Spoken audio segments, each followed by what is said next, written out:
2013ஆம் ஆண்டு ராஜஸ்தானில் இருக்கிற ஜோத்பூரில் ஒரு சாமியார் ஆஷ்ரம் பாபா, ஆமாம், அவர் 16 வயசு பொண்ணு மேலே பாலியல் அத்துமீறல் பண்ணதா அவர் மேலே கம்ப்ளைண்ட்டு.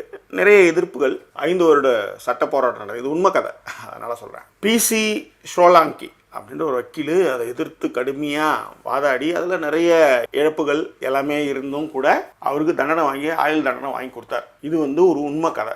இந்த கதையை இன்னும் விரிவாக அதை திரைக்கதையாக்கி சிர்ஃப் ஏக் பந்தா கஃபி ஹே அப்படின்ற ஒரு ஹிந்தி படம், அது தமிழ் டப்பிங்லையும் ZEE5ல ரிலீஸ் ஆகியிருக்கு. உண்மை சம்பவங்களை படமாக்குறதுக்கு ஒரு துணிச்சல்ன்றதை விட அதுக்கான திரைக்கதை அமைப்புன்றது இருக்கு இல்லையா, அது ரொம்ப ரொம்ப முக்கியம். ஒரு கதையை நீங்கள் எங்கே ஆரம்பிக்க போகிறீங்க, அது நான் லீனியராக ஆரம்பிக்கிறீங்களா இல்லை லீனியராக வரப்போதா, இதுக்கப்புறம் இதில் என்ன மாதிரியான சுவாரஸ்யங்களை நீங்கள் சொல்ல போகிறீங்க. ஏன்னா 5 வருடத்தில் நிறைய சுவாரஸ்யங்கள் இருக்கும். அப்படியான ஒரு விஷயத்தை கையில் எடுத்து அதை திரைக்கதையாக்கி அபூர்வ் சிங் கார்கி அப்படின்றவர் இது ரொம்ப அற்புதமாக இயக்கியிருக்கிறாரு. Don't miss it.